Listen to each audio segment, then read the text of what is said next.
What's up, guys? So this is Franklio Sun Tarot, and I'm not doing tarot readings today, although that's what I normally do. A lot of my viewers have been telling me to try my hand at ASMR, so I figured, why not? So I bought this bad boy. It's the Essential Tales and Poems of Edgar Allan Poe.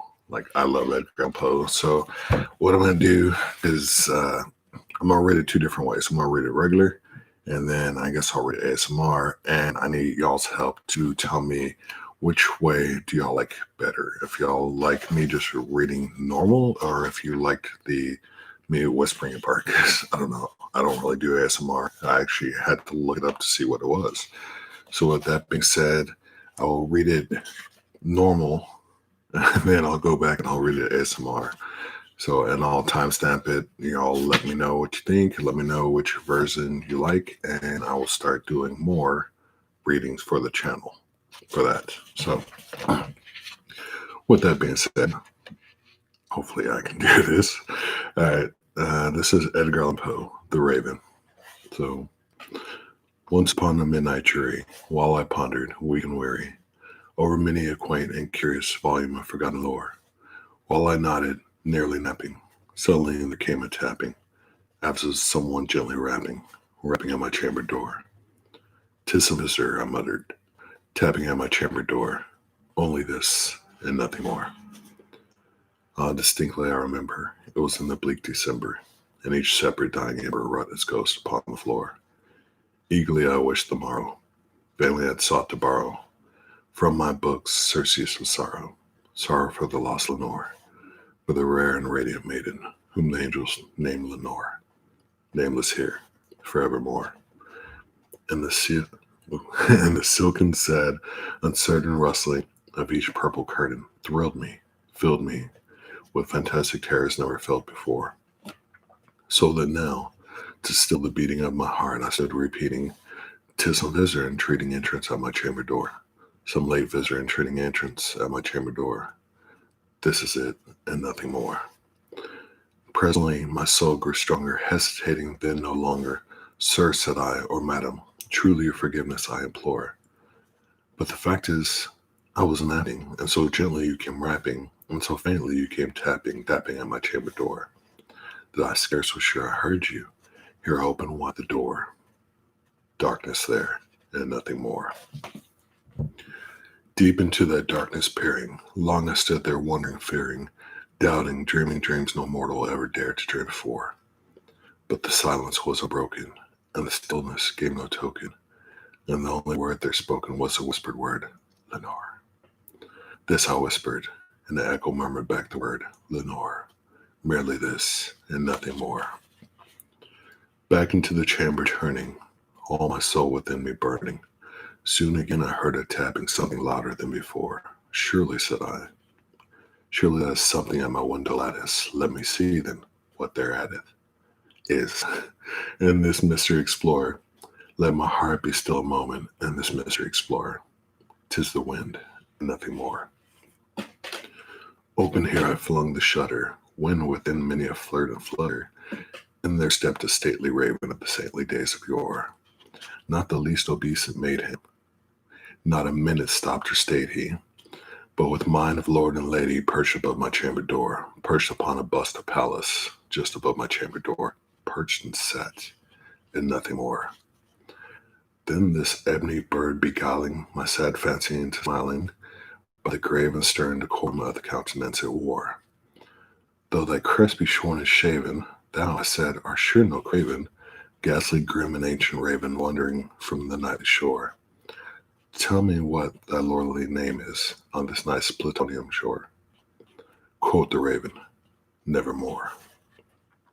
Much I marveled this ungainly fowl to hear discourse so plainly, though its answer little meaning, little relevancy bore. For we cannot help arguing that no living human being ever yet was blessed with seeing bird above his chamber door, bird beast upon the sculpture bust above this chamber door, which such name as Nevermore. But the raven, sitting lonely on that placid bust, spoke only that one word, and I can't speak English, as if his soul in that one word he did abhor. Nothing further than he uttered, not a feather, then he fluttered, till I scarcely more than muttered. Others' friends have flown before. On the morrow he will leave me, as my hopes have flown before. Then the bird said, nevermore. Startled at the stillness broken by a reply so uply spoken, doubtless, said I, what it utters is only stock and store, caught from his unhappy master, whom unmerciful dissessor followed fast and followed faster, till his songs one burden bore, till the dirges of his hope that melancholy burden bore, of never, nevermore. But the raven still beguiling all my sad soul into smiling, straight I willed a cushioned seat in front of burden bust and door. Then upon the velvet sinking, I betook myself to linking, fancy unto fancy, thinking what this ominous bird of yore, what this grim, ungainly, ghastly got an ominous bird of yore, meant in croaking, nevermore. This I sat engaged in guessing, but no syllable expressing, to the fowl whose fiery eyes now burned into my bosom's core.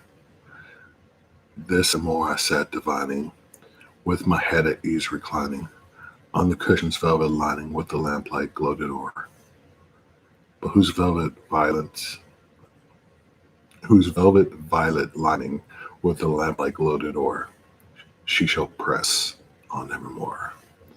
Then methought the air grew denser, perfumed from an unseen censer, swung by seraphim whose footfalls tinkled on the tufted floor. Wretch, I cried, thy God hath lent thee, by these angels he hath sent thee, respite, and nephthys from the memories of Lenore. Quaff, oh quaff this kindly nephthys, and forget this lost Lenore, quoth the raven, nevermore.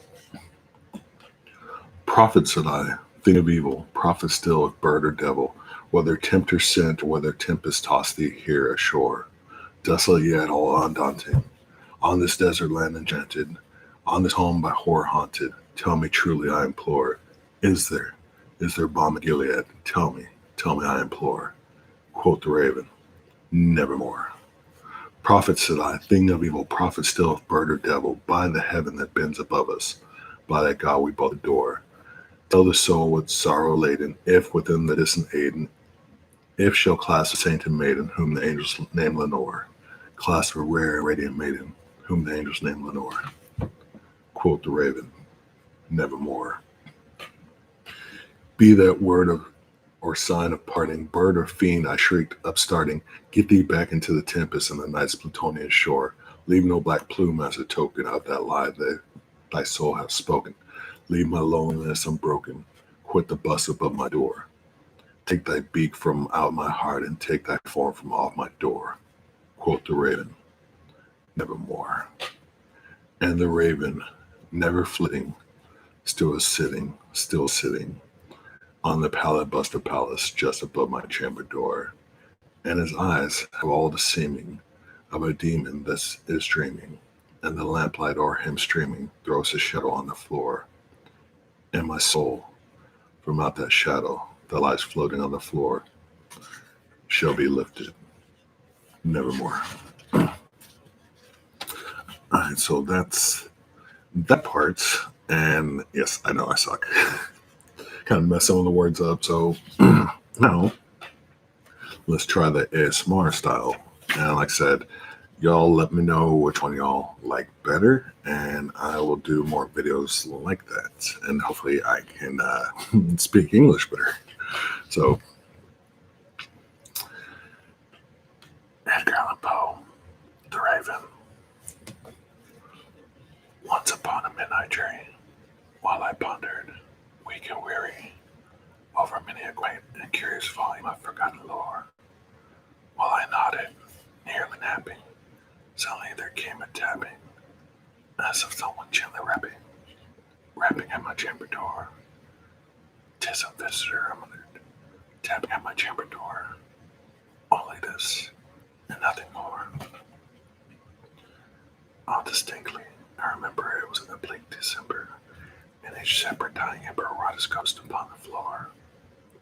Eagerly I wished the morrow, faintly I'd sought to borrow from my books surcease of sorrow, sorrow for the lost Lenore, for the rare and radiant maiden whom the angels name Lenore, nameless here, forevermore. And the silken, sad, and certain rustling of each purple curtain thrilled me, filled me with fantastic terrors never felt before. So that now, to still the beating of my heart, I stood repeating, "'Tis some visitor entering entrance at my chamber door. Some late visitor entering entrance at my chamber door. This it is, and nothing more." Presently my soul grew stronger, hesitating then no longer. "Sir," said I, "or madam, truly forgiveness I implore. But the fact is I was napping, and so gently you came rapping, and so faintly you came tapping at my chamber door, that I scarce was sure I heard you. Here, I opened wide the door. Darkness there, and nothing more. Deep into that darkness peering, long I stood there, wondering and fearing, doubting, dreaming dreams no mortal ever dared to dream before. But the silence was unbroken, and the stillness gave no token, and the only word there spoken was a whispered word, "Lenore." This I whispered, and an echo murmured back the word, "Lenore." Merely this, and nothing more. Back into the chamber turning, all my soul within me burning. Soon again I heard a tapping, something louder than before. "Surely," said I, "surely this is something at my window lattice. Let me see then, what there is at this mystery explore. Let my heart be still a moment and this mystery explore. 'Tis the wind, and nothing more." Open air I flung the shutter, when with many a flirt and flutter, and there stepped a stately raven of the saintly days of yore. Not the least obeisance lady, not a minute stopped her steady, but with mind of lord and lady perched upon my chamber door. Perched upon a bust of Pallas, just above my chamber door, perched and sat, and nothing more. Then this ebony bird, beguiling my sad fancy into smiling, by the grave and stern decorum of the countenance he wore. Though thy crest be shorn and shaven, though I said, "Are sure no raven, ghastly grim and ancient raven, wandering from the nightly shore. Tell me what thy lordly name is on the night's Plutonian shore." Quoth the raven, "Nevermore." Much I marveled this ungainly fowl to hear discourse so plainly, though its answer little meaning, little relevancy bore. For we cannot help agreeing that no living human being ever yet was blessed with seeing bird above his chamber door, bird or beast upon the sculptured bust above his chamber door, with such name as Nevermore. But the raven, sitting lonely on that placid bust, spoke only that one word, as if his soul in that one word he did outpour. Nothing farther than he uttered, not a feather than he fluttered, till I scarcely more than muttered, "Other friends have flown before, on the morrow you will leave me, as my hopes have flown before." Then the bird said, "Nevermore." Startled at the stillness broken by a reply so aptly spoken, "Doubtless," said I, "what it utters is its only stock and store, caught from some unhappy master, whom a merciful disaster followed faster, till song one burden more, to the dirges of his hope, the melancholy burden bore, of nevermore." But the raven, still beguiling all my sad soul into smiling, straight I willed a cushioned seat in front bird and bust and door. Then upon the velvet sinking, I betook myself to linking, fancy unto fancy, thinking what this ominous bird of yore, what this grim, ungainly, ghastly, gaunt, and ominous bird of yore meant in croaking, "Nevermore." This I sat engaging and guessing, but syllable expressing, to the fowl whose fiery eyes now burned into my bosom's core. This and more I sat divining, with my head at ease reclining on the cushioned velvet lining with that lamplight gloated o'er. But it was velvet violet lining with the lamplight gloated o'er. he shall pass on evermore. Then methought the air grew denser, perfume from an unseen censer, swung by seraphim whose footfalls tinkled on the tufted floor. Wretch, I cried, that God had lent thee, by these angels he had sent thee, respite and effigy, from the memories of Lenore. Quaff, oh quaff, this kind effigy, and forget this lost Lenore. Quoth the raven, nevermore. Prophet, said I, think of evil. Prophet still of bird or devil, whether tempter sin or whether tempest toss thee here ashore. Desolate yet all undaunted, on this desert land enchanted, on this home by horror haunted, tell me truly I implore, is there balm in Gilead? Tell me I implore. Quoth the raven, nevermore. Prophet, said I, think of evil. Prophet still, bird or devil, by that heaven that bends above us, by that God we both adore. Tell the soul with sorrow laden, if within the distant Eden it shall clasp a Satan and maiden, whom the angels name Lenore. Clasp a rare and radiant maiden, whom the angels name Lenore. Quoth the raven, nevermore. Be that word or sign parting, bird or fiend, I shrieked upstarting, get thee back into the tempest and the night's Plutonian shore. Leave no black plume as a token of that lie thy soul hath spoken. Leave my loneliness unbroken with the bust above my door. Take thy peak from out my heart and take thy form from off my door. Quoth the raven, nevermore. And the raven, never flitting, still a sitting on the pallet bust of palace just above my chamber door. And his eyes have all the seeming of a demon's that is dreaming, and the lamplight over him streaming, thus a shadow on the floor. And my soul from out that shadow that lies floating on the floor shall be lifted nevermore. That's what I have for you. Let me know which version y'all like better. That way I know how to proceed. And if it sucked, let me know. Like, I'm open to suggestions. I can burn the book. Actually, no, I'm not going to burn the book because I love the book. But that's what I have for you. My first attempt at ASMR. So, like.